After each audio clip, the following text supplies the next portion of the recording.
আমার বেসিক লেভেলের ভিডিওগুলো আমি পার্ট বাই পার্ট আপনাদেরকে ইউটিউব চ্যানেলে দিচ্ছি।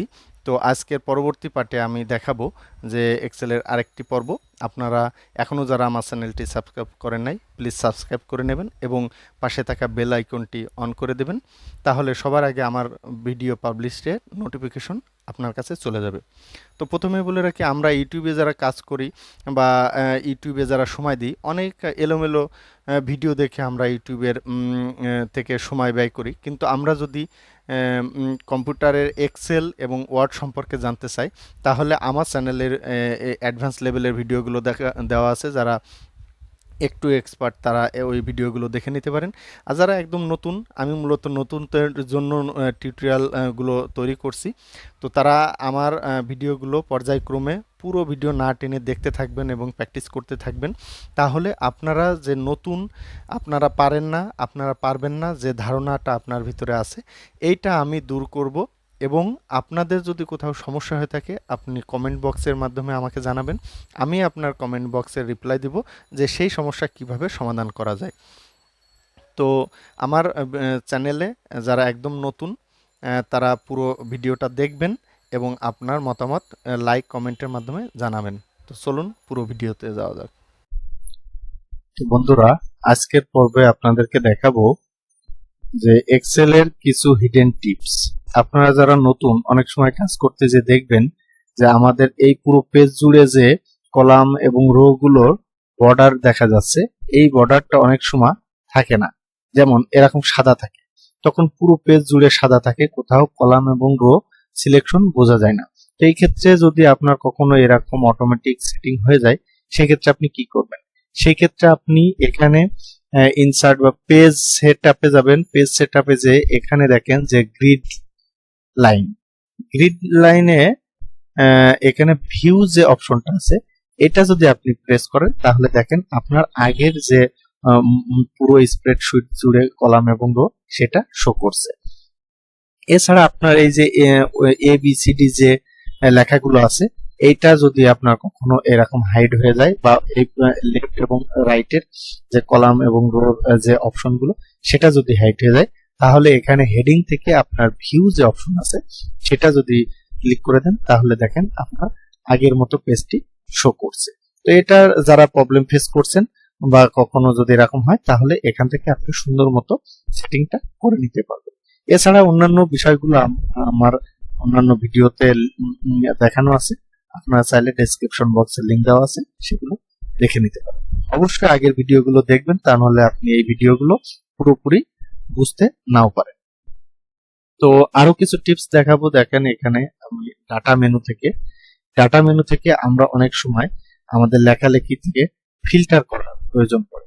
তো ফিল্টার করতে গেলে আমরা যেটা দেখি যে এখানে আমি ফিল্টার যদি এবিসিডি মানে বড় থেকে ছোট বা ছোট থেকে বড় করতে চাই, তাহলে আপনার যদি বলি যে এখানে দেখেন আমি যদি এইটা সিলেক্ট করি, শুধু সিলেক্ট করে আমি যদি এখান থেকে যে ফিল্টার করে এই লেখাগুলো পর্যায়ক্রমে সাজাইতে চাই, তাহলে এখানে ডাটা মেনু থেকে এ টু জেড যে অপশনটা আছে এটা সিলেক্ট করবেন এবং এখান থেকে যদি আপনি continue with the current selection দিয়ে দেন, তাহলে এখানে সিলেক্ট করলে দেখেন এখানে শর্ট দিলে আপনার অন্যান্য ডাটা আগে যা ছিল সেখানেই আছে, শুধুমাত্র আপনার এই লেখাগুলো পর্যায়ক্রমে চলে আসছে।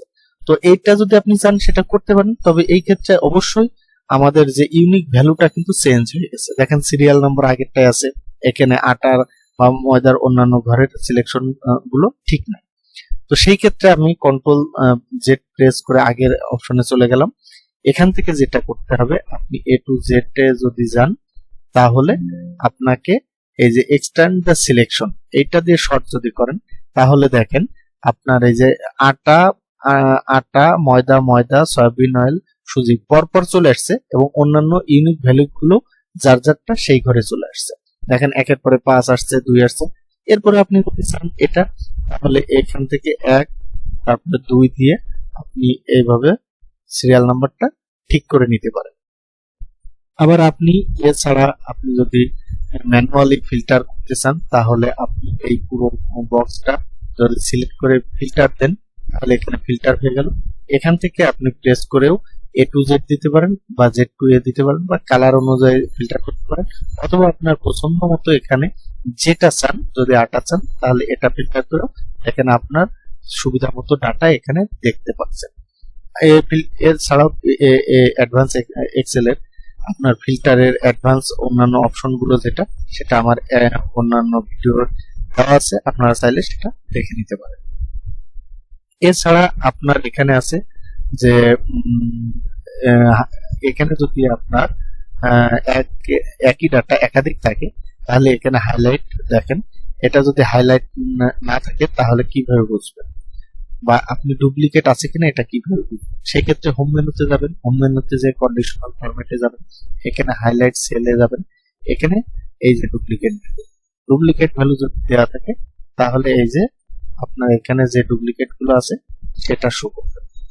এখানে দেখেন, এখানে হাইলাইট, এখানে ডুপ্লিকেট ভ্যালু এখানে শো করছে। এখানে ময়দা দুইটা আছে, কিন্তু দেখেন এখানে কিন্তু একটু হাতে লেখার অক্ষরে চেঞ্জ আছে, MO দেওয়া আছে। আমি যদি MAI দিই এবং এটা এন্টার করি তাহলে দেখেন এটাও আমার ডুপ্লিকেট ভ্যালু দেখাচ্ছে। অতএব ডুপ্লিকেট হতে গেলে আপনার পুরোপুরি যদি সেম টু সেম থাকে তখনই ডুপ্লিকেট দেখাবে, একটু কম বেশি থাকলেও কিন্তু ডুপ্লিকেট দেখাবে না। এছাড়া আপনি যদি এটা রিমুভ ডুপ্লিকেট দিয়ে এটা আপনি ডুপ্লিকেট ভ্যালুটা উঠায়ও দিতে পারেন। সে নিয়েও আমার টিউটোরিয়াল আছে, সেটাও আপনারা দেখে নিতে পারেন। আমি আপনাদেরকে দেখা দিচ্ছি। এখান থেকে আপনার যদি রিমুভ ডুপ্লিকেট করতে চান তাহলে এটা সিলেক্ট করে এখানে ডাটা যাবেন, এখানে রিমুভ ডুপ্লিকেট অপশন আছে, এখানে আপনি কোনটাকে মার্কেটার, এখানে কোনটাকে পেজ ধরে আপনি আনসিলেক্ট করে, আমি যদি প্রোডাক্ট নেমের পেজ ধরে আমি ডুপ্লিকেট ওকে দিলাম, দেখেন আমার অন্যান্য ডাটা যদি সেমও থাকে তাহলেও থাকবে, কিন্তু আমি যেহেতু প্রোডাক্ট নাম ডুপ্লিকেট পেজ দিয়েছি, এখানে আটা, ময়দা, সুজি, এখানে আর কোনো ডুপ্লিকেট নেই। এভাবে আপনারা ডুপ্লিকেট গুলো খুব সহজেই রিমুভ করতে পারেন। তো আজকের ভিডিওতে এ পর্যন্তই। আশা করি নেক্সট ভিডিওতে দেখা হচ্ছে। সবাই ভালো থাকবেন, আমার চ্যানেলটি সাবস্ক্রাইব করে আপনার মতামত কমেন্টের মাধ্যমে জানাবেন। ধন্যবাদ সবাই।